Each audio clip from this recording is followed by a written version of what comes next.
get from the Democratic Party? Well, what we get from the Democratic Party, I think, is a more sensitive approach that says we're not going to give you reparations, we're not going to give you real wealth, we're not going to give you real ownership and control of anything because that's too powerful, that's too important. But we'll give you DEI, we'll give you some jobs, we'll give you acknowledgement, we'll give you some maybe entitlement programs. Lord knows they gave us a whole lot of welfare. And I'm not saying that that's bad or good. I mean, my mother, when my mother was a single mother at 17 years old, she needed her welfare payments. Like we were living in the projects, and that made a difference. So that those SNAP benefits, helped feed me and my sister and stuff until my mother married my father, and then our we started to move up, upwardly mobile. We started to climb, and it's not that they ever became rich, but they became financially secure. And when I think about the things that gave them what they needed to survive, the benefits definitely helped. We lived in these housing projects called LaSalle Place in Louisville, Kentucky, and in LaSalle Place, my mother's rent, she said, I think was about $100 a month. That makes a big deal. And then also we lived in another place called Colonial Square in Louisville, also, which was I didn't know it, but it was also subsidized, and I think the rent there was super cheap. But there came a point where my father wanted something more. There's a point where my father said, "Okay, I don't want to just, live off of benefits. I don't want to just be, subsidized. I want to aspire for something better. I want to have financial security. I want to own something. I want to have, good credit, savings in the bank, own a house, right? Have some assets, have some insurance, have some, they didn't buy stock. They weren't big in the stock, but they did buy some real estate, right? So there was a point where they kind of said, okay, surviving's not enough. And maybe they didn't necessarily always thrive. They worked their whole entire lives, but they eventually had security. They had security. And so when I think about the methods and the channels that help them survive. I think about a lot of the policies that might be favored by the Democratic Party, like the social safety nets and things that I do support those. And then also you had things like the DEI. My father, when he joined the police department in 1983, they did not have any black officers. And the reason they hired him was because of an affirmative action program. I don't think it was called DEI. It might have been affirmative action at the time. I think DEI became very broad and ambiguous, and black folks kind of got lost in the mix with DEI. But I know affirmative action made a difference, and so these were things that did open that door for some degree of upward mobility. Now, with the Republicans, what you hear is they're not going to give you reparations either. The Democrats won't give you reparations, the Republicans won't either. And one benefit that we've seen in terms of those, at least my friends that I talk to who are Republicans, they tend to be people that just believe in things like family values and owning businesses and things like that. It reminds me of when my mother talks about her experience in the Reagan era. She said she was scared to death. When I was a little kid, I remember Jimmy Carter was going out of office and Ronald Reagan was coming in. And I remember just having this fear that if Reagan got elected, we would be homeless. We would be struggling. We would, and I remember watching that election. I was 9 years old, and I was hoping Jimmy would win, and all the states were coming in, and Reagan was just kicking his butt. And I remember just fearing, like, oh my God, we're going to lose everything, right? And none of that happened. We didn't lose everything, but one thing that Reagan did do was he did change policies, quite dramatically, right? He really cut a lot of those benefits that we might have depended on back in the day. And so what did sort of happen though, when those benefits were being cut was it was kind of like, okay, what do we do now? Right? How do we adjust? And my father, and well, I know my mother, one thing she actually honestly said was she said, when I knew that I wasn't gonna get that check no more, when my plate got broken, I started to think about long-term strategies to build wealth. She said I started thinking about working harder to actually have a little bit more because I knew that what I had was going to be taken away. And that doesn't necessarily mean that Reagan was a good thing or a bad thing, but I can tell you, when you talk about when you talk about politics, a couple things are clear. Black wealth has not risen under Democrat or Republican administrations. That's just a fact. Under the Democrats, black wealth goes down. Under Republicans, black wealth goes down. Um, Both parties, in my opinion, can provide possibilities and opportunities depending on how you look at it, right? So you have the Trump administration where there's a lot of fear, a lot of anxiety for a lot of people. perhaps legitimately. You don't have to like the guy or dislike the guy. I don't care. But that tends to force people to say, okay, what do we do now? Right? Necessity is the mother of invention. You show up. It reminds me when I was at Syracuse, I was hoping those white people would treat me well. They did not treat me well. So when they did not treat me well, I said, oh my God, I got to get a plan B. Well, check this out. It turned out that my plan B was better than my plan A. Sometimes having the thing that you want taken away from you opens your mind and opens the door for something that's even better than what you ever would have known about. Sometimes I think about when I dated this real horrible ugly girl in college, and I was so sad that she didn't like me anymore. But when she dumped me and pushed me away and hurt my feelings, I actually met a much, much better woman, right? So ultimately, what I will say is, as we read the book, Michelle, we're gonna read Dr. Claude Anderson's book in a minute. Is that basically I encourage you to understand that every situation provides an opportunity. It's just like investing in the stock market. When the market, anybody who's in my stock market investing class knows that I will tell you that once you understand the stock market, you will find that when the market is doing well, that is an opportunity. When the market is doing bad, that is an opportunity. When the market is doing well, that is a problem. When the market is doing badly, that is a problem. Every situation has a yin and a yang. Every situation has a good and a bad. Every situation has a plus and a minus. Every situation has a pro and a con. So when as you're sort of processing the world and looking around and seeing what's happening, I encourage you to consider that viewpoint, because I thought about that and I said, okay, so on reparations, neither party is supporting reparations. I think that's important. I talked to Tim Jackson today out of Dallas, who I'm going to bring into Money in the Morning, because he's actually started a political action committee around Black economics. It's something I can really get behind. Dr. Ken Harris in Michigan, who runs the Black Business League. We're partnering with him this year because he's actually got hundreds, if not thousands, of Black-owned businesses actually connected to Africa and connected to each other. And we're going to sort of do some stuff together in August in Atlanta at the All Black National Convention. That's going to be amazing. And so there are people out there that are fighting for these things, that are fighting for not just for Black folks to survive, not just for Black folks to integrate, but for Black folks to actually thrive and excel and exceed. There's really kind of three levels to that, right? If you think about this, right? You've got the survival layer, right? Maybe some safety net. Maybe you're on welfare, public housing. You're barely getting by. You're a step above homeless. Then you've got integration. That's where you get your Black jobs. That's where you get your DEI. That's when you get to be a middle manager at UPS or something like that. And the benefit is that you get a little bit more financial security, but you also have some issues, right? You always have the boss. It's very, very hard for you to really do right by your relatives. The success tends to be a one-off. It's one successful Black person instead of a whole group of successful Black people, because your success does not translate to other people. Why? Well, because that job is not yours. You do not own that job. You cannot pass that job to your children. You cannot create a job for your friends. You have to ask your boss's permission, like a parent, if you could put in a good word for your buddy to get a similar opportunity. And then you got that next layer, that next level that neither party is going to offer you. Right. The next level is the part that you have to earn by yourself. That's where you have to compete. That's the Powernomics level. Do you understand? That's the level that involves two things that I encourage you to understand that will occur for you if you are strategic and systematic in terms of how you approach your economics. That next level provides two things that most Americans do not have. Two things. One, it gives you financial security and stability. Everything's good, everything's smooth, you got plenty of money, you sleep well at night, you're happy, money's not really a factor because you got all the money that you need to do whatever you want. Most people never reach that level. Two, you actually form a competitive advantage.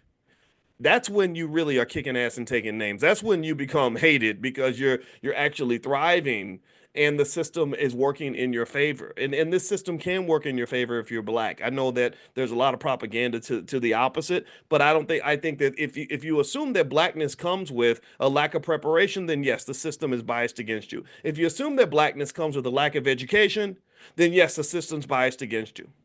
If you assume that Blackness comes with a lack of family support, then yes, the system's biased against you. But there's nothing about being Black. Pay attention. There's nothing about being Black that says that you're supposed to be uneducated and ignorant. Is there? Yes or no? What do you think? Yes or no? Is there anything about being Black that says that you're supposed to not have family support, that you can't have a stable family? Yes or no? Is there anything about being Black that says that you're going to show up to the party a day late and a dollar short, unprepared, not ready for nothing? Is there anything about being black that defines you by default, just by the color of your skin, to say you're not going to be ready, you're not going to be educated, you're not going to have support? No, there's nothing about being black that says those things happen. Those are not causally connected, those are correlated. Those are correlated variables. And this is why really confronting the culture is really important. This is where the culture kicks in. This is what I wrote about in my book, The 10 Commandments of Black Economic Power. It's at drboycebooks.com. If you want to go take a look at it, I talk a lot about the culture, because if you have a culture of preparedness, then you will have a culture of success. If you have a culture of education, then you will have a culture of success. If you have a culture of strong families, then you will have a culture of success and wealth. That has nothing to do with how black you are, how white you are, how yellow you are, how green you are. Those things just tend to be correlated. Do you understand? Do you follow what I'm saying? Give me a yes if this message is making sense, if it's resonating. This was what God put on my soul today, and I wanted to share this because I really feel like there's somebody out there that can benefit from hearing these words, and I just want to encourage you to keep on keeping on. So let me read from Dr. Claude Anderson's book. This book is called The Black History Reader. As you know, Dr. Claude Anderson is the goatiest of all goats.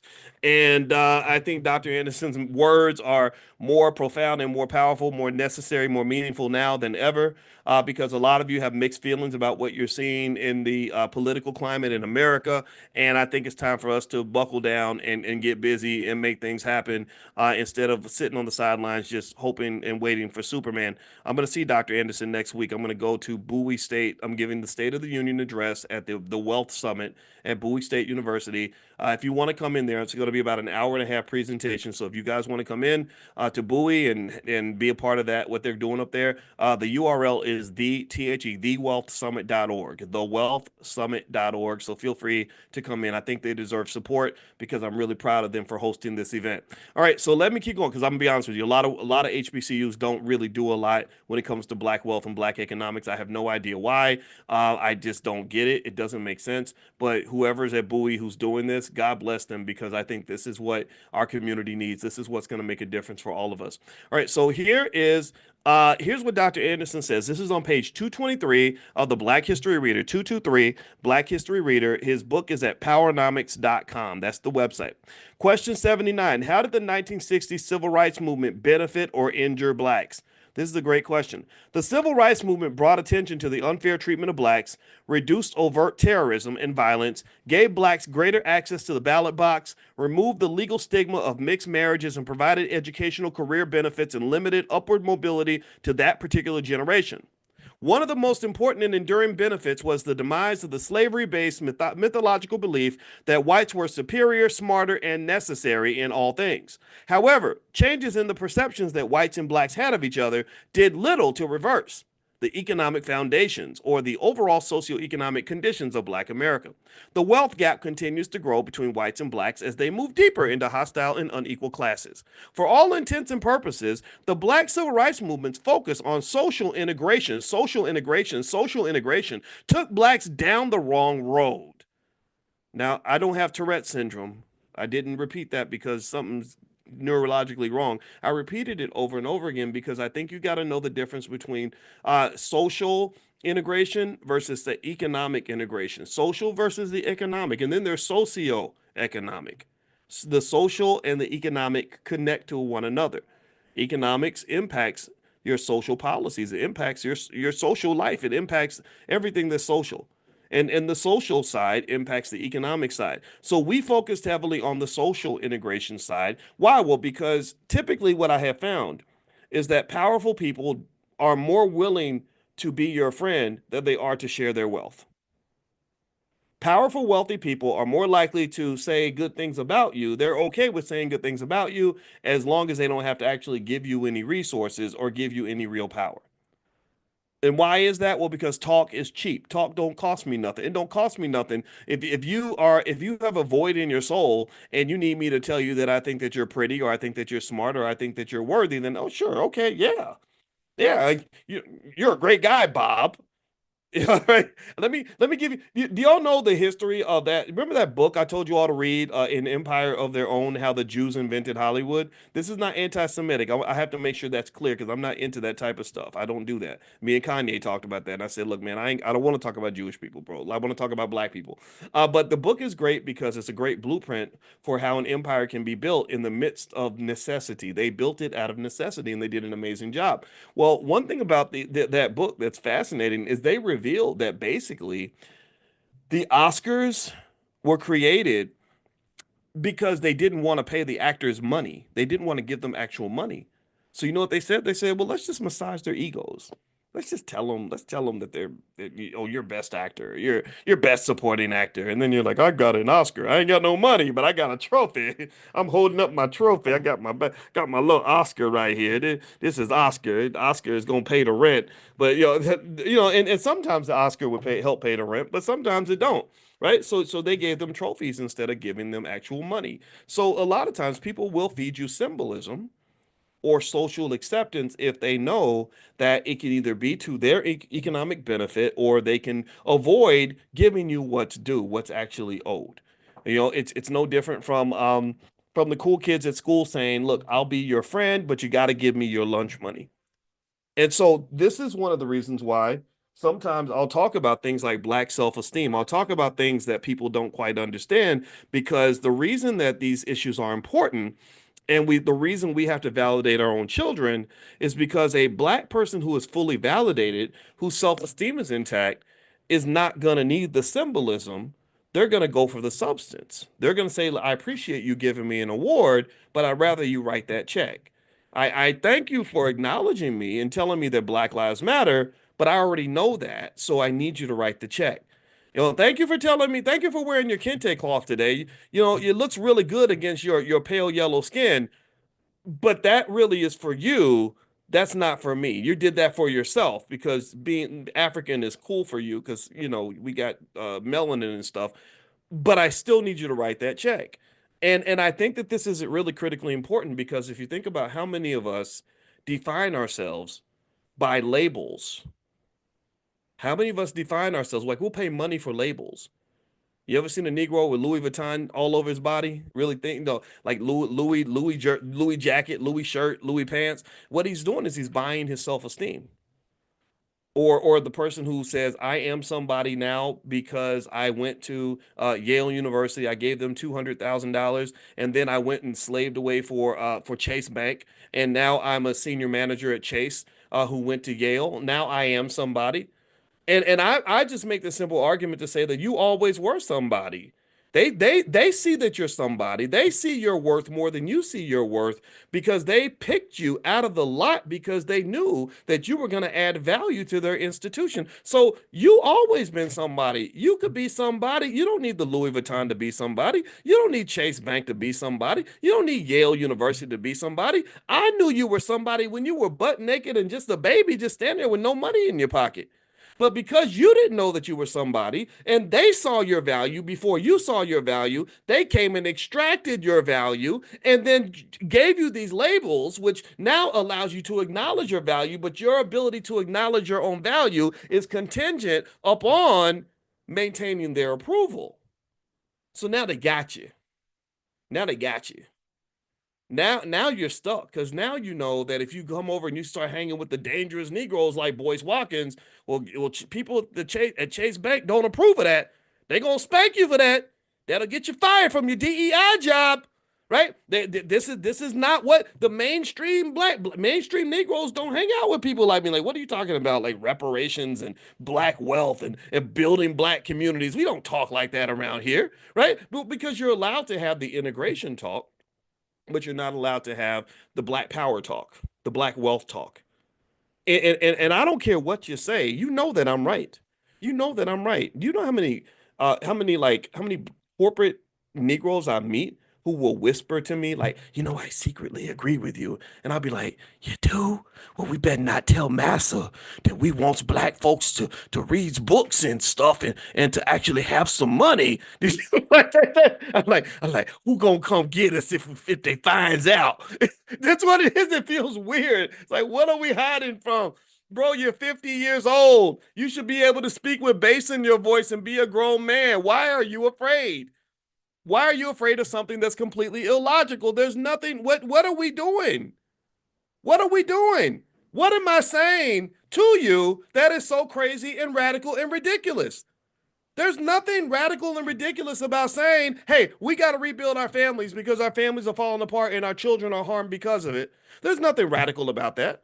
There's nothing radical about saying, hey, we got to work on our physical and mental health because it's really costing us in terms of bad decision making and tough situations that we end up in that could have been easily avoided, like dying from too much from ODing on fried chicken and hog mogs and soul food and getting grandma's foot cut off at the age of 45 and all these other issues and all this undiagnosed, untreated trauma. There ain't nothing radical about that. Maybe I'm radical because I yell when I talk, but I yell because I'm frustrated and I'm yell because I'm determined to make sure that this message is clear.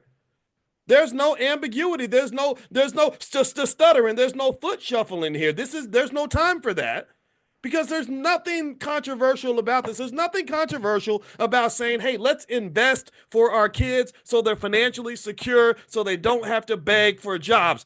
What's radical about that? There's nothing radical, weird, or extremist about any of that. The only thing that's extremist about that message is that it is so different from where they want us to be. That's what's radical about it. That what's radical is that I can't be controlled. I'm not hireable. I'm not manageable. I am the out of control Negro. I've been that since I was a kid. I was like that in the fourth grade. Teachers were like, put that Negro in detention. He's crazy. Yeah, I am. I absolutely am. If I see injustice, I become insane. And it's okay because you don't have a right to judge me. You never had the right to judge me. How about I judge you? I have a PhD. You don't. I'm going to judge you. How does that feel? So at the end of the day, what I'm saying to you is that what Dr. Anderson's talking about, when he's talking about the benefit of the civil rights movement, let's circle back to what Dr. Anderson's saying here. The civil rights movement had tremendous benefits, but one of the flaws, one of the challenges is what Dr. King realized when he was about to die in his late 30s. He said, oh my God, I think I've integrated us into a burning house. I'm bringing the whole community into this space where it's not going to end well for us. We're not going to be in a better position than we are right now when we're doing for self and building for self and developing institutional frameworks and foundations that will allow us to have the real DEI, which is development, entrepreneurship, and investment. When we had the real DEI, the development, we were developing communities. When we had the real DEI, entrepreneurship, we had more entrepreneurs back then than we have now. When we had the real DEI, we were investing and pouring into ourselves and not other people. So Dr. King, who was a young man when he passed, he was a baby. I'm 15 years older than that man was, I believe, when he passed. So he was learning. He was still trying to figure it out. So I'm kind of thinking, well, maybe it's our job to finish the conversation for him to take his economic message and kind of go to the next level with it and make sure that the message gets through. He was figuring out at the age of 38, 39. He was a genius. He wasn't, I had a PhD in finance when I was 38 or 39. So of course I'm going to see some things that maybe he might not have seen. But still, though, he was such a genius that he was figuring it out at the time of his death. And I believe that if he had another 20 or 30 years, the message would have been very similar to what we're talking about right now. In this country, it's very difficult to have power if you don't own something. If you don't own things, then people typically tend to own you. And also, if you focus so much on integration, so much on getting along and fitting in, that you forget about the importance of developing your own course and your own base of power, then you're gonna be in a really awkward situation when people decide to change their mind and put you out of the house. And that's pretty much what's happening right now when you have companies getting rid of their DEI programs and saying, the boat's a little too heavy, we're going to throw off the black guy. Right? You know how it is. It's always been like that. We're last hired, first fired. Y'all know what it is. Last promoted. All these things. That's all. This is nothing more than a continuation of everything that seems to come along with being black. But I challenge that because there's nothing about being black that says that you have to be unprepared, uneducated, and financially insecure. That's something that we created. That's something that we agreed to. So let's keep reading here. So Dr. Anderson says this. He says, however, the changes in the perceptions that whites and blacks had of each other had did little to reverse the economic foundations of the overall socioeconomic conditions of Black America. The wealth gap continues to grow between whites and blacks as they move deeper into hostile and unequal classes. For all intents and purposes, the black civil rights movement's focus on social integration took blacks down the wrong road. Its leaders permitted other interest groups to subvert efforts to make life better for blacks. That political approach has proven to be a tragic failure. It did not make blacks a more competitive or socioeconomically self-sufficient group. Social integration and the black civil rights movement in general failed for a number of reasons. From the very beginning, the goals and purpose of the black civil rights leaders were not precise. They had no precise goals. They had these ambiguous goals. You got to be precise if you know what you want. Therefore, they did not fashion measures to correct structural disparities created by slavery and Jim Crow semi-slavery that maldistributed the resources and rights to white society. Instead, they framed their movement as a moral issue and misapplied the promise in the Constitution that all men are created equal. Those words did not apply to blacks. They protested against oppression and indignities rather than the socioeconomic damages inflicted on black Americans from the beginning of the country when slavery and Jim Crow segregation doled out nearly 100% of the nation's wealth, power, and advantages into the hands of white society. So rather than saying, give us our fair share, they said, just be nice to us and let us come work for you. That's a very different message. It's very different. If you got a big plate of food, it's very different for me to say, here, I'm going to take my cut of the food and I'm going to go home and feed my family versus me saying, can I eat at your house, boss? Can I eat with you today? Like that's what's happened. Like we don't there's a difference there. Okay, let's keep going. Blacks have managed to only acquire less than 1% of the assets of value in the richest nation on this earth. More than 50 years after the 1960s black civil rights movement, it is remarkable that they as a group, in proportional and comparative terms, have not advanced. Blacks are still stuck at the bottom of the nation's ranking order of social acceptability. They are buried beneath a continuous inflow of immigrants and newly dreamed up minorities who rank higher in the scale of acceptability. Black leaders failed to push back when immigrants and women began to usurp the efforts of the black movement. Black leaders permitted the groups with no legal standing to ride on the coattails of the black civil rights movement and to displace blacks from it. Maybe that's the difference between DEI and affirmative action. Affirmative action seemed a little more affirmative. DEI seemed to be about white women and gay people, no disrespect, but it seemed like black folks kind of got pushed to the side on that. I saw that Black Enterprise article. Did y'all see that? I got to go find the article, but somebody showed me that Maj Toure from Philadelphia, he runs Black Guns Matter, and he showed a headline from Black Enterprise that said less than 4% of DEI positions are given to African Americans. I think that's a problem. I don't know if somebody can confirm that and make sure it wasn't fake news or, it's some AI or something, because it said Black Enterprise. So I thought that was really interesting. Let's keep going. There's not enough DEI positions to hire everybody. So what do you do when the other 95% of all black people can't find an opportunity? I mean, do we just sit out in the cold, or do we create and build structural institutional frameworks that allow for everybody to succeed, for everybody to win?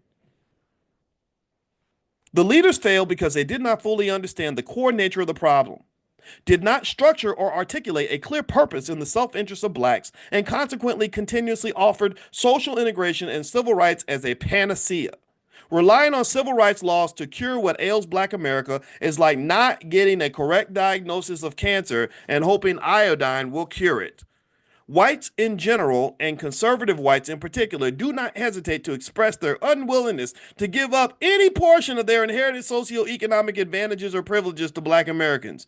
More specifically, the black civil rights movement failed because, 1, the U.S. Supreme Court rulings forced black leaders to address black issues only within the framework of a color-blind society. 2, black leaders offered patriotic support in exchange for white approval and acceptance. 3, the movement lacked a comprehensive national plan to correct the racial disparities caused by centuries of slavery and Jim Crow semi-slavery. 4, the primary focus of civil rights was gaining social acceptance and access to what whites and others owned and controlled. Like, I want to eat at your house. I don't want my own food. I just want to eat with you. Number 5, the black overclass, the boule, believed blacks could never succeed without the benefits of alliances with competing ethnic and gender groups. 6, the civil rights movement was always always dependent on the support of majority society and its corporate benevolent entities. Efforts of the Black Civil Rights Movement were laudable in many ways, but future efforts to make Black America more self sufficient and competitive must not make the same mistakes.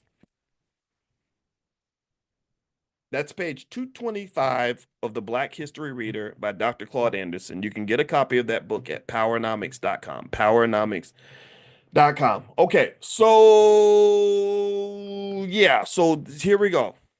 The real DEI, development, entrepreneurship, and investment, means that if you want to have economic power, and I'm not saying this as a loud talking black man, I'm saying this as a finance PhD. If you want to have real economic power, you must develop. Development takes time, development takes skill. You must raise children that have the ability to develop institutions that create jobs for others. There's a skill set attached to that. Also, you must develop your own institutions, you must develop your own families, you must develop a community that has an economic base. Entrepreneurship. We need an army of entrepreneurs. We need about 1 million young people that are trained by the age of 12 to be economic soldiers through entrepreneurship. People that have entrepreneurship skill in their back pocket, even if they don't use it, but they might use it to create a side hustle to increase their income. They might use it because their boss decided to lay them off from their job. They might use it because they decide, hey, wait a minute, instead of my boss making all the money, I want to get a piece of that money too, so I'm going to go start my own. That's what you do. Investment means that we must pour into those kids by investing for them when they're young, buying shares of stock for them when they're very little, doing that consistently so they have an economic capital base to work with. Number two, invest in them in terms of teaching them the right skill. Number three, invest in ourselves by caring more about how we're doing instead of caring about how masses doing. If we gave as much energy to ourselves and to each other as we give to our boss and as we give to our job, and as we give to other communities, we would absolutely dominate. There is no shortage of hardworking black people in this country. Am I lying or am I telling the truth? Do you agree with me that we are some of the hardest working people on the entire earth? We will work our butts off, show up at the job every day, do that job for 40 years and kick ass, take names, be consistent, show up every day. So we are the hardest working people on the planet. We also have some of the most educated people on the planet. We will sign up for an advanced degree, a preliminary degree, an associate's degree, another certification. Tell me I'm lying. A master's degree, a doctoral degree. Like, we understand education. So we have the hardest working people in the country. We have the most educated people in the country. Then we should be the most successful people in the country. All we got to do is redirect the gun. That's it. All we got to do is find out, when we build all this power and we build all this energy, what are we investing that energy in? That's the question for you. Black people, what are you investing in? What are you, when you get up in the morning and you work hard every day and you're spending your money and you're doing things with your time and your energy and your intellect, what are you investing in? I'm gonna give you 3 things I think we invest in. One, we invest in big corporations like Target and Walmart because we love to spend our money with other people. Number two, we invest a lot of our time in that damn job. We will give a lifetime of service to a corporation that's gonna add an extra couple $1,000,000 to their economic value because we were there. Number three, maybe we just invest in entertainment by giving our attention to a lot of stuff that adds no real value to anything of significance in our lives. So in those 3 areas alone, what if we realize, like, okay, what happens if we invest those dollars into black businesses instead of investing those dollars into non-black businesses? Or the time, what if we found structural frameworks that allow us and our kids to invest our time into family businesses and black-owned companies as opposed to investing our time in somebody else's business? Right? Attention. What if we paid attention to ourselves? What if we paid attention to our kids? What if I paid as much attention to my wife and my children as I might give to the Dallas Cowboys or to Facebook and Instagram scrolling? Right? What if you do that? What if you took just those 3 assets, those $3 trillion commodities, your money, your time, and your attention, and just simply said, let's turn all of this in the other direction and invest it in the right way? We would be very, very powerful if we did that. Absolutely powerful. So what are you investing in? That's what I ask you, because that which you invest in is going to grow and it's going to flourish and it's going to prosper. What you do not invest in is going to be neglected, it's going to dry out, and it's going to die. Families that don't get investments in time fall apart. Children that don't get investments of love grow up to become prison inmates. When your health does not, when you don't invest in your health, then you get fat and sick and you die at the age of 40. When you don't invest in educating yourself, then you are ignorant and you struggle. When you don't invest in stocks and real estate and things like that, then you end up struggling and broke for the rest of your life. So, what are you investing in? I think that's a question you can ask yourself. You can ask that of yourself and ask your children, ask each other, and just kind of rhetorically, like, what am I investing in? God gave me all these assets. God gave me all this time. God gave me intellect. God gave me attention, and God gave me a little bit of money. He gave us about 1.6 trillion. So he's saying to you, here's all your abundance. Here's all the stuff that you have that you can invest. Now you make the decision. What you're the executive here. You're the president. You're the leader. What are you going to do with all this abundance that you've been given? And I can tell you that I think that sometimes we trick ourselves into wasting all of that. And then we wonder why the cupboard is bare. We wonder why we have nothing. Well, if you invest in nothing, then you will always have nothing. That's how investing works. People who invest a lot, they don't go broke. But the people who invest nothing have nothing. So what are you investing in? All right. Let me read a little bit more. And also, just a reminder, if you want to join us for class tomorrow, you guys know every day we do our Millionaire training camp. That's totally free. Just pull out your phone, text the word morning to the phone number 87948. If you text morning to 87948, I will invite you. Also, Constance Carter is doing something in the Black Business School, and it's kind of like basically taking your idea from concept to monetization. So she's going to do kind of a weekend event. It's on February 7th. So it's at thinkbuildmonetize.com. Thinkbuildmonetize.com. And I think she offered a special discount of 60% off if you use the code word BBS. BBS stands for Black Business School. So if you go to thinkbuildmonetize.com, you can take a look at what Constance has got going on. Constance Carter is really good. Constance Carter is she's one of the good ones. All right. So anyway, let me read a little bit more here. All right. So it says here, oh, this is really good. This is about Christianity in the Bible. And so what Dr. Anderson breaks down is he says, what role, actually we already read about, we already did Christianity in the Bible. So let me skip forward. Let me find I want to find a question that's relevant to what we're dealing with now. Now we did the Indian treaties. That was a good one. Ooh, buddy. Um, okay, let me see here. Okay. Okay, here's one thing that's really interesting. It says our government has paid reparations to numerous groups.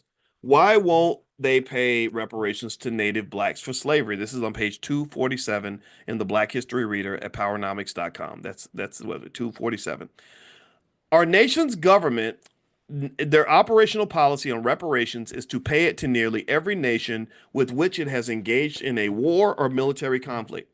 In reality, institutionalized slavery was a declaration of war, but the U.S. has yet to pay reparations to blacks. Perhaps there is a link. The U.S. government has for centuries provided reparations to Native Indians and presently provides annual financial support and reparations to countries throughout the Pacific Islands, the Middle East, and Latin America.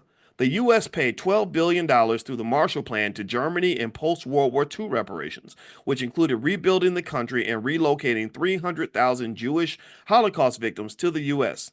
It also paid reparations to Japan through the Four-Point Program to rebuild its country after World War II and to Japanese Americans who were interned in the U.S. The U.S. paid Mexico reparations after the Mexican-American War. In the fall of 2016, the U.S. even paid reparations to German Jews who had migrated to America after the Holocaust to relieve their current poverty, even though the poverty of those Jews had nothing to do with the United States that had provided them refuge. Clearly, it is not that white Americans are opposed to reparations. They are opposed to reparations for black people. So it's about you. It is you. You always say, well, is it me or is there something going on? Is it me? It's you. It's because you're black. That's I mean, the world. I think the world really does hate us. I think that it's crazy. I'm like, why do you hate us so much? But even I saw a guy that was really mad because he was mad about the whole deportation stuff, right? Which is it is what it is, right? Trump's deporting, Obama deported a lot of people, but anyway, and he was like, why won't black people fight for us? And I was like, why won't you fight for us? Like, I don't see y'all marching for our reparations. Like, I don't know any other group out there that's really fighting for black reparations on a large systematic scale. Do you? Do you see any group out here, any organizations that are not black that are on the front lines saying pay reparations to black people? I just don't see it. If there's an example, list it, please put it in the chat because I haven't seen it. I haven't seen it. Most of the battles that we fight end up being unilateral battles, but so often people expect us to show up and fight their battles. And I'm very simple with that. I say, well, if you're not willing to fight for me, I'm not going to fight for you. I'm going to fight for myself because I need to do double the work because you're not helping me. You're not helping at all. Yeah, and absolutely. Shout out to the Congo. Thank you, Calvin. Goma Congo. Look up what's going on in the Congo. It's very sad. I gotta talk more about that because I think it's worth discussing. It's kind of horrible. Okay, so let's keep going here. Let's see on page 247, the Black History Reader, Dr. Anderson says, in the fall of 2016, the U.S. even paid. Oh, we already talked about the German Jews. Okay, clearly it is not that white Americans are opposed to reparations; they are opposed to reparations for Black Americans. Most whites came to slavery or came to America after slavery, and they came to this country expressly to receive the preferences, rights, and other economic benefits available to them as whites. They have little inclination to share the benefits they enjoy that came from slavery and Jim Crow semi-slavery. These deeply held attitudes have been consistent through slavery, from slavery through today. According to the exclusive point taken Marist poll released in May 2016, 81% of white Americans oppose reparations for black descendants of slaves. Don't call me an ally if you don't support reparations. Yet, a United Nations report released on September 27, 2016, asserted that the U.S. owes reparations to black Americans for past and continuing harm from racism. The report stated, quote, the colonial history, the legacy of enslavement, racial subordination and segregation, racial terrorism, and racial inequality in the U.S. remains a serious challenge, and there has been no real commitment to reparations. There are numerous reasons whites give to oppose black reparations. One, black reparations would reduce white economic dominance and power advantages. Two, the dollar amount would be so great the nation could not afford it, so blacks will have to continue going without any financial restitution. You know what? I would say as a down payment on your reparations, I would just take the money y'all giving to Ukraine. How much money have they given to Ukraine? I'm serious. I need to be Ukrainian, man, because they're getting big fat checks. Let me see here. How much money has the U.S. given to Ukraine in the last 5 years? I'm literally looking this up because this is heavy. Let me see if anybody in the chat's answering.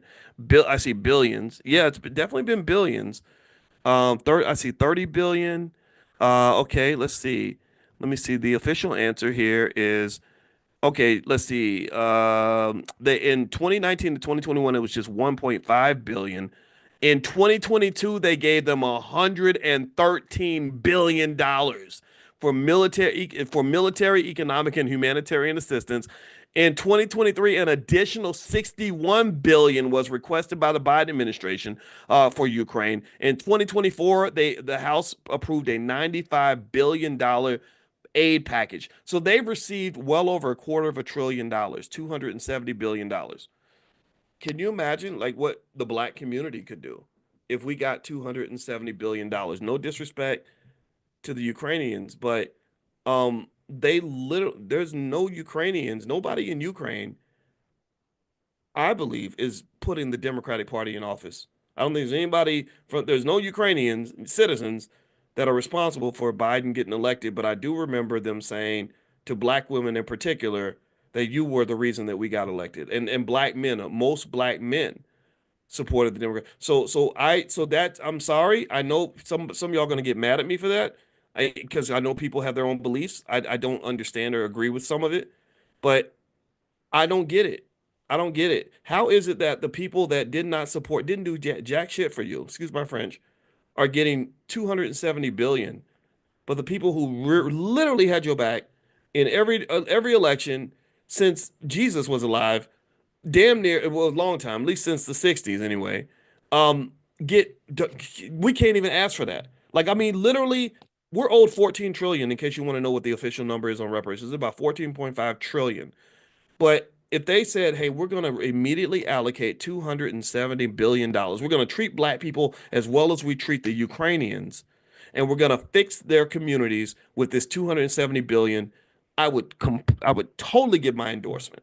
I would instantaneously endorse any candidate who was able to pull that through, or any Congress, anybody who was able to pull this off. So what really I think is just so strange to me is it feels a little insulting. It does. It does. And what's not just, it's not just insulting that we get disrespected. What's also insulting is that we accept the disrespect. We expect the disrespect. We almost embrace and enjoy the disrespect. I don't understand that. Again, there's nothing about being black that says you're supposed to suffer. There's nothing about being black that says you're supposed to be at the back of the bus. There's nothing about being black that says you're supposed to be neglected and ignored. We've just learned to believe that that's the case. I don't think the Jewish community would tolerate any of that. I think if you ask them, well, how would you feel if they treated you like Negroes? They'd be like, oh my God, that would be terrible. You wouldn't treat me like a black man. I can't, no one can tolerate that. No human should have to go through that. That's what they would say. But we just were like, oh, it's so good. Thank you so much. We love it. I don't get it. Self-esteem, man. We got to work on that. All right. So moving on. Let's see here. Ooh, I'm still tripping over that 270 billion. Okay, another reason that they argue against reparations, they say the statute of limitations for slavery has passed. Even though slavery officially ended in 1865, the legacies of harmful effects continue unabated until the present time. The benefits to whites of slavery have also survived and continue to be passed down from one generation to the next. There is no argument, however, that the statute of limitations is still open on Jim Crow segregation and its negative legacy that is still in full effect.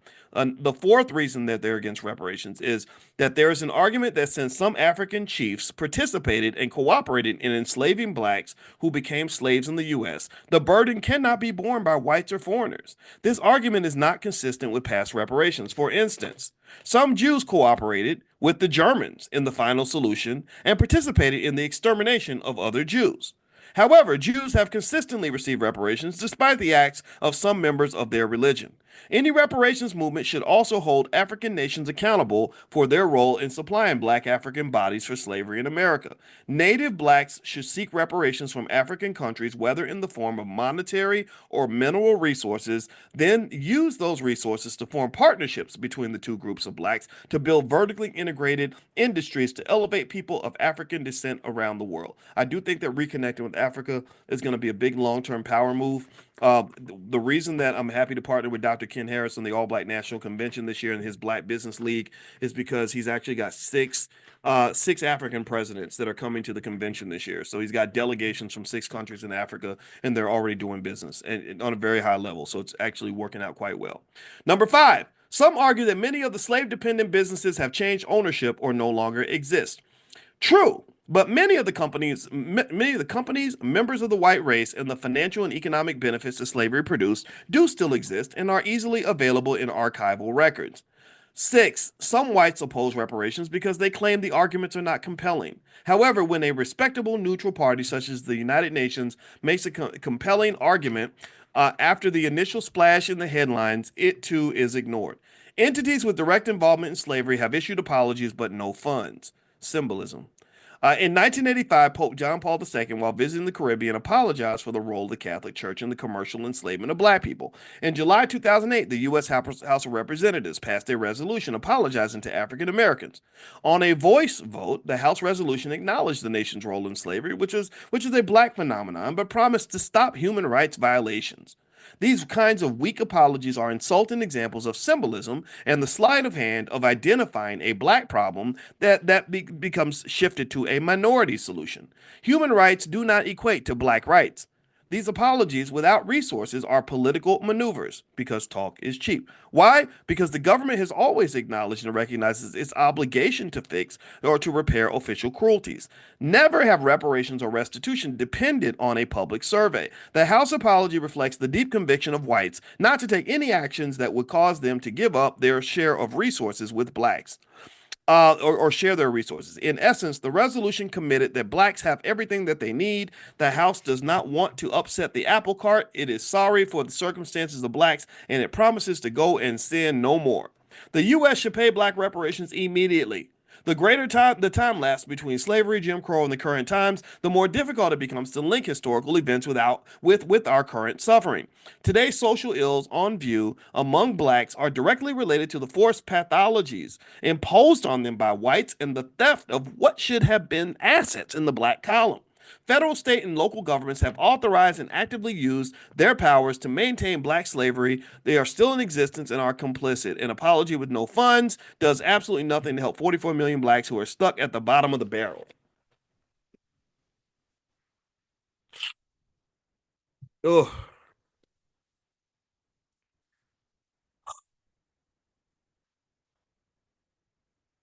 I don't even smoke weed, but if I did, I would probably pull out a joint right now because I need something that's going to relax me a little bit.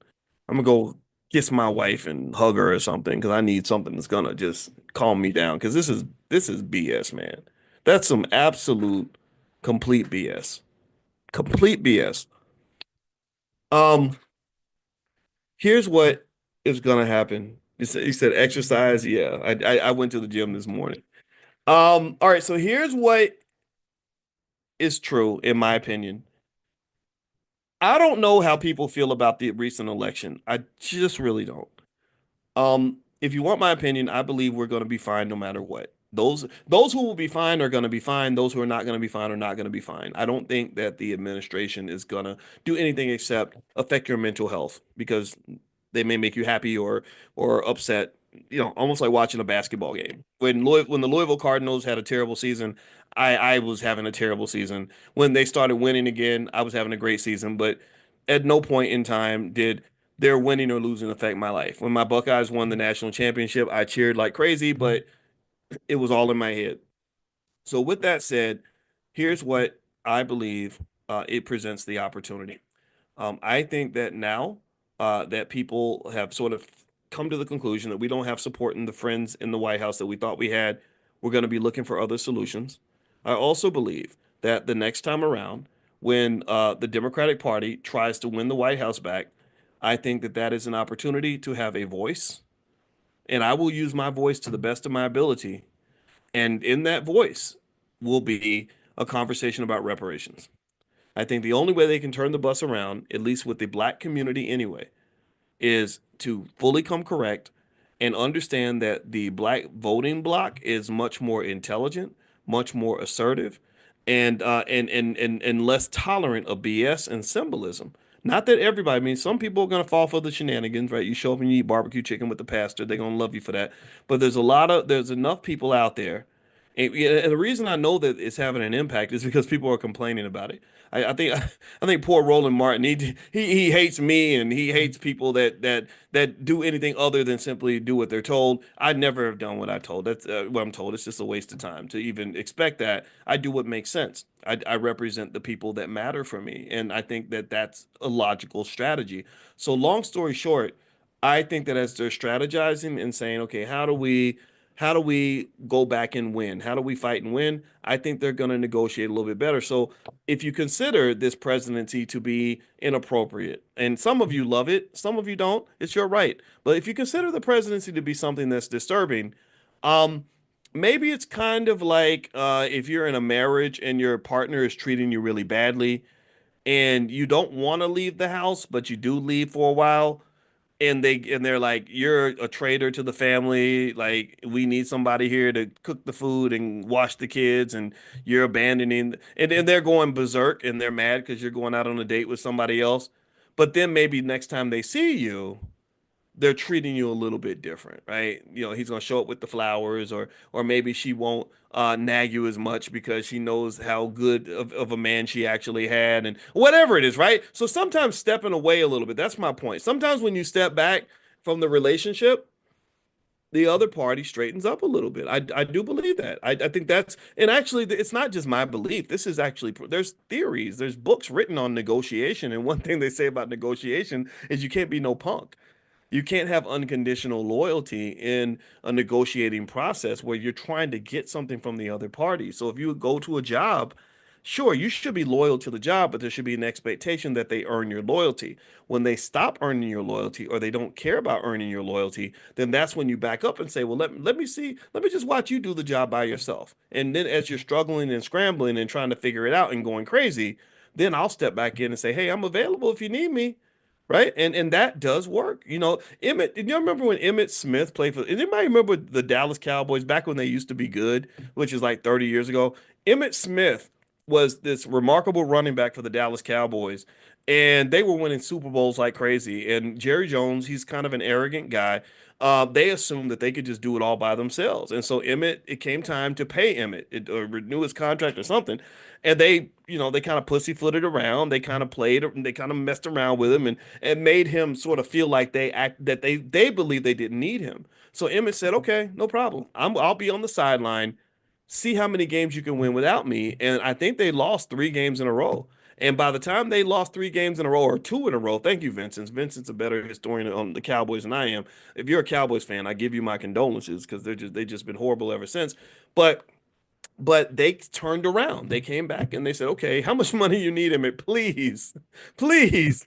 So sometimes that's the deal. Sometimes to negotiate, you gotta let them go through a little bit of discomfort, a little bit of pain, and then you come back in and you say, "Okay, are you ready to talk now?" And I guarantee you that the message that will appear in the next election is going to be very different from what you saw in 2024. And again, if you disagree, you have a complete right to do that. I do not want to fight. Give me a yes, please. Please give me a yes to say that we can agree or disagree on politics and still love each other. I really am asking you to do this because I hate when these people create these civil wars and have black folks fighting with their own relatives over Democrat Republican stuff. I don't think that's right. I just don't think they care enough about you or your family. That's your cousin, man. That's your sister or your brother. Like, you know, they're going to be with you long after the Democrats have left town. And I think you got to know that there's a relationship that supersedes the division that you might have when it comes to the politics. Just the same as me, if me and my brother are cheering for different football teams,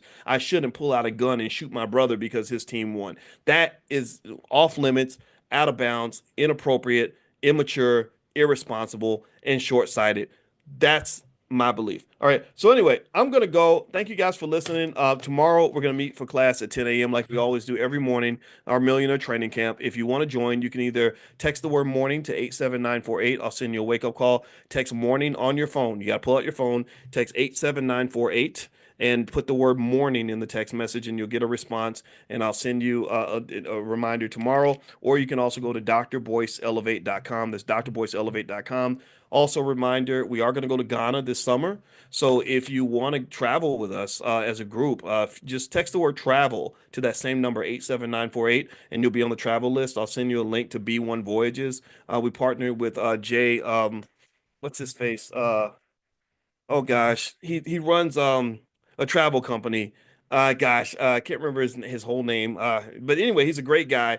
Cameron, Jay Cameron. Thank you, Jay Cameron, Jay Cameron, Jay Cameron. Yeah, and he is. I just know a lot of J's, Jay Ortiz, and so anyway, Jay Cameron is Maximum Impact Travel is taking us on trips around the world. We went to Egypt last year, and that went really well. So we decided to go to Ghana this year. So if you text the word travel to the number 87948, I'll send you information to let you know when we're going to do that. And then also, we are going to do a financial slumber party. In case you don't know what that is, that's where we get together at 11 o'clock at night in our pajamas on a Zoom and we just do finance. And so this time, we're going to cover ETFs, exchange traded funds, how to pick them, how to analyze them, how to add them to your portfolio, the different styles, different ways to invest in them. So if you are interested, just keep an eye out and I'll send out a link for you guys to join. I think it's going to be like February 7th. I think that's the date that we scheduled for that. And it's going to be 11 o'clock at night. So have a good night, everybody. God bless you. Thank you so much for listening. And I would say I'm going to go smoke a blunt because I need to calm down, but I don't smoke blunt. So instead, I'm probably going to eat a chocolate.